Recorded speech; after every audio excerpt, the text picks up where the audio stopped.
Hello, guys. Welcome to Psych Minds. If you are new to the channel, like and share, subscribe if you like. We are reading Freedom from the Known by J. Krishnamurti, Chapter 5 Self Concern, Craving for Position, Fears and Total Fears, Fragmentation of Thought, Ending of Fear. Before we go any further, I would like to ask you what is your fundamental lasting interest in life? Putting all oblique answers aside and dealing with this question directly and honestly, what would you answer? Do you know? Isn't it yourself anyway? That is what most of us would say if we answer truthfully. I am interested in my progress, my job, my family, the little corner in which I live, in getting a better position for myself, more prestige, more power, more domination over others, and so on. I think it would be logical, wouldn't it, to admit to ourselves that that is what most of us are primarily interested in. Me first. Some of us would say that it is wrong to be primarily interested in ourselves. But what is wrong about it except that we seldom decently, honestly admit it? If we do, we are rather ashamed of it. So there it is. One is fundamentally interested in oneself. And for various ideological or traditional reasons, one thinks it is wrong. But what one thinks is irrelevant. Why introduce the factor of its being wrong? That is an idea, a concept. What is a fact is that one is fundamentally and lastingly interested in oneself. You may say that it is more satisfactory to help another than to think about yourself. What is the difference? It is still self concern. If it gives you greater satisfaction to help others, you are concerned about what will give you greater satisfaction. Why bring any ideological concept into it? Why this double thinking? Why not say, what I really want is satisfaction, whether in sex or in helping others or in becoming a great saint, scientist, or politician? It is the same process, isn't it? Satisfaction in all sorts of ways, subtle and obvious, is what we want. When we say we want freedom, we want it because we think it may be wonderfully satisfying. And the ultimate satisfaction, of course, is this peculiar idea of self realization. What we are really seeking is a satisfaction in which there is no dissatisfaction at all. Most of us crave the satisfaction of having a position in society because we are afraid of being nobody.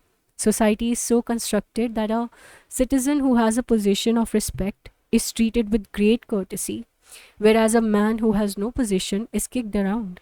Everyone in the world wants a position, whether in society, in the family, or to sit on the right hand of God, and this position must be recognized by others. Otherwise, it is no position at all. We must always sit on the platform. Inwardly, we are whirlpools of misery and mischief, and therefore, to be rewarded outwardly as a great figure is very gratifying.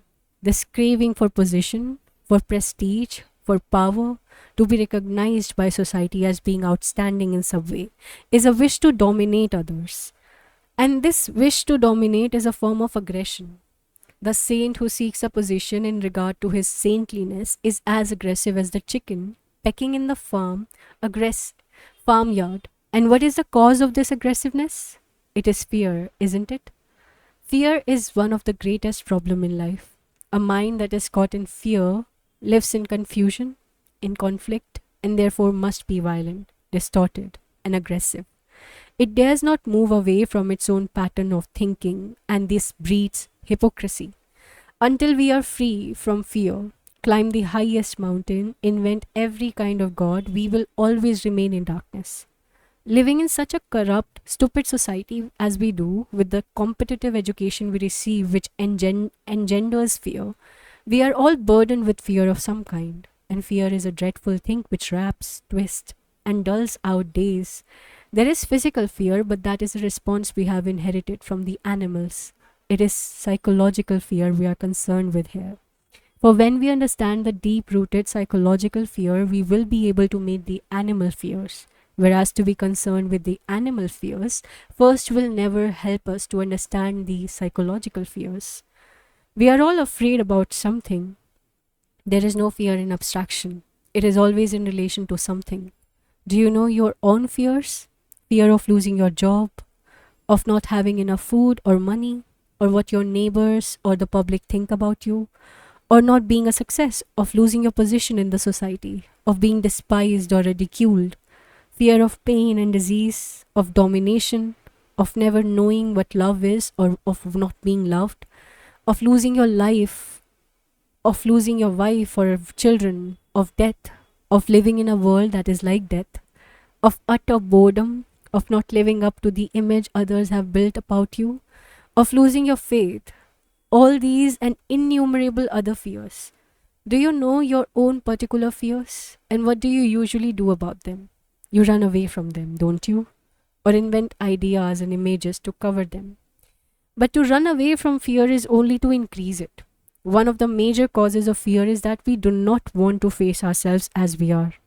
So, as well as the fears themselves, we have to examine the network of escapes we have developed to rid ourselves of them. If the mind, in which is included the brain, tries to overcome fear, to suppress it, discipline it, control it, translate it into terms of something else, there is friction, there is conflict, and that conflict is a waste of energy. The first thing to ask ourselves then is, what is fear and how does it arise? What do you mean by the word fear itself? I am asking myself what is fear, not what I am afraid of. I lead a certain kind of life. I think in a certain pattern. I have certain beliefs and dogmas, and I don't want those patterns of existence to be disturbed because I have my roots in them. I don't want them to be disturbed because the disturbance produces a state of unknown and a state of unknowing, and I dislike that. If I'm torn away from everything I know and believe, I want to be reasonably certain of the state of things to which I am going, so the brain cells have created a pattern, and those brain cells refuse to create another pattern which may be uncertain. The movement from uncertainty to uncertainty is what I call fear. At the actual moment, as I'm sitting here, I am not afraid. I'm not afraid in the present. Nothing is happening to me, nobody's threatening me or taking away anything from me. But beyond the actual moment, there is a deeper layer in the mind which is consciously or unconsciously thinking of what might happen in the future or worrying that something from the past may overtake me. So I am afraid of the past and of the future. I have divided time into the past and the future. Thought steps in, says, be careful, it does not happen again, or be prepared for the future. The future may be dangerous for you. You have got something now, but you may lose it. You may die tomorrow. Your wife may run away. You may lose your job. You may never become famous. You may be lonely. You want to be quite sure of tomorrow. Now take your own particular form of fear. Look at it. Watch your reactions to it. Can you look at it without any movement of escape, justification, condemnation, or suppression? Can you look at that fear without the word which causes the fear? Can you look at death, for instance, without the word which arouses the fear of death? The word itself brings a tremor, doesn't it? As the word love has its own tremor, its own image.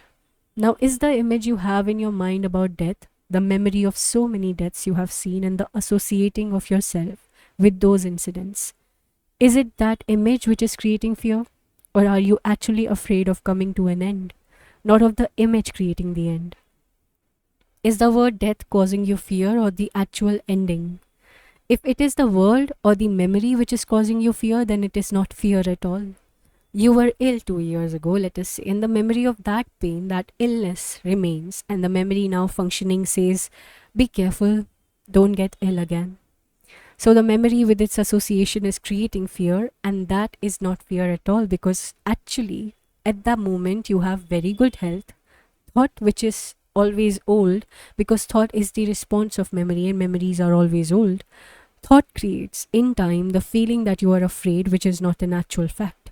The actual fact is that you are well, but the experience which has remained in the mind as a memory rouses the thought. Be careful, don't fall ill again. So we see that thought engenders one kind of fear. But is there fear at all apart from that? Is fear always the result of thought? And if it is there any other form of fear? We are afraid of death. that is something that is going to happen tomorrow or the day after tomorrow in time. There is a distance between actuality and what will be. Now, thought has experienced a state. By observing death, it says, I am going to die. The thought creates the fear of death. And if it doesn't, is there any fear at all? Is fear the result of thought? If it is, thought being always old, fear is always old. As we have said, there is no new thought. If we recognize it, it is already old. So, what we are afraid of is the repetition of the old, the thought of what has been projecting into the future. Therefore, thought is responsible for fear. This is so you can see it for yourself. When you're confronted with something immediately, there is no fear. It is only when thought comes in that there is fear. Therefore, our question now is it possible for the mind to live completely, totally in the present? It is only such a mind that has no fear. But to understand this, you have to understand the structure of thought, memory, and time. And in understanding it, understanding not intellectually, not verbally, but actually with your heart, your mind, your guts, you will be free from fear. Then the mind can use thought without creating fear. Thought, like memory, is of course necessary for daily living.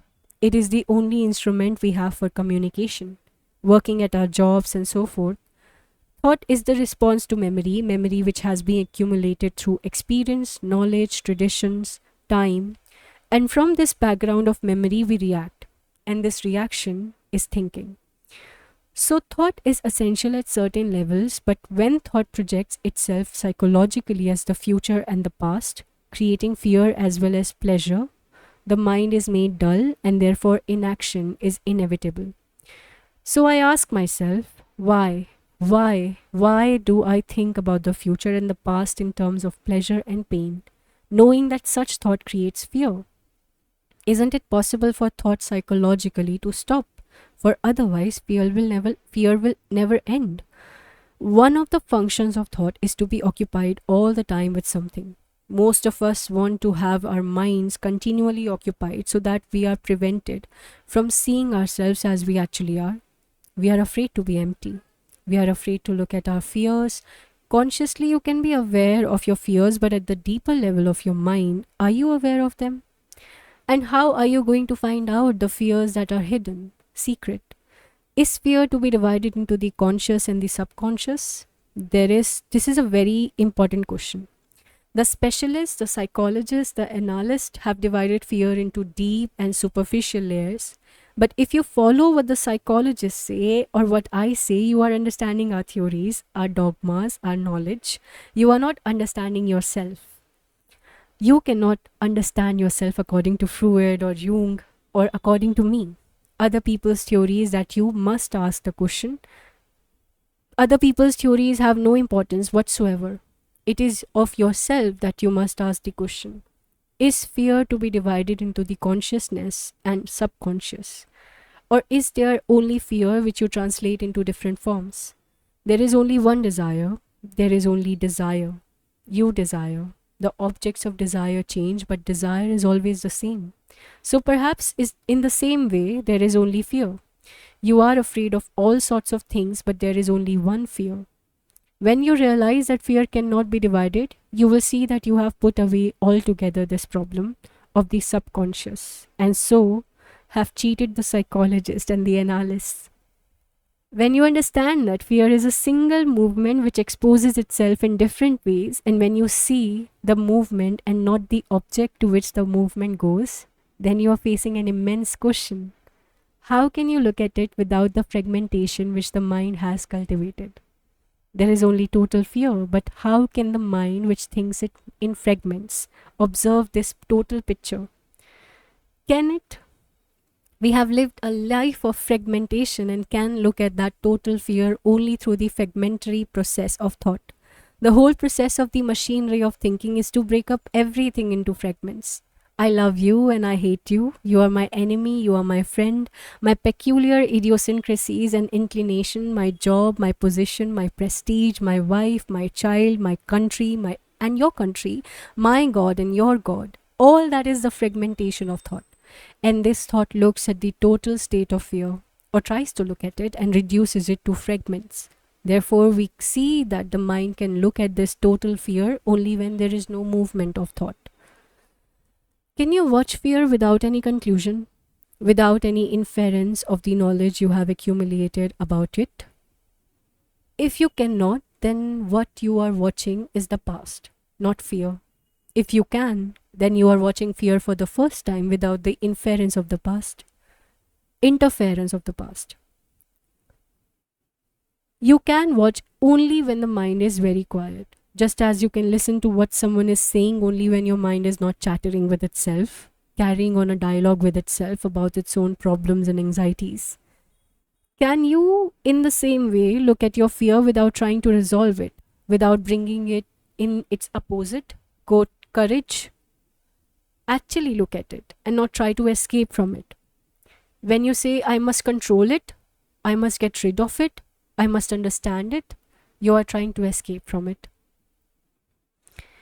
You can observe a cloud or a tree or the movement of a river with a fairly quiet mind because they are not very important to you. But to watch yourself is far more difficult because there the demands are so practical, the reactions so quick. So when you are directly in contact with fear or despair, loneliness or jealousy or any other ugly state of mind, can you look at it so completely that your mind is quiet enough to see it? Can the mind perceive fear and not the different forms of fear? Perceive total fear, not what you are afraid of. If you look merely at the details of fear or try to deal with your fears one by one, you will never come to the central issue, which is to learn to live with fear. To live with a living thing such as fear requires a mind and heart that are extraordinarily subtle, that have no conclusion, and can therefore follow every movement of fear. Then if you observe and live with it, and this doesn't take a whole day, it can take a minute or a second to know the whole nature of fear. If you live with it so completely, you inevitably ask, who is the entity who is living with fear?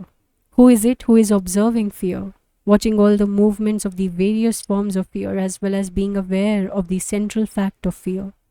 Is the observer a dead entity, a static being who has accumulated a lot of knowledge and information about himself? And is it that dead thing who is observing and living with the movement of fear? Is the observer the past, or is he a living thing? What is your answer? Do not answer me, answer yourself. Are you the observer, a dead entity, watching a living thing, or are you a living thing, watching a living thing? Because in the observer, the two states exist. The observer is the sensor who does not want fear. The observer is the totality of all his experiences about fear.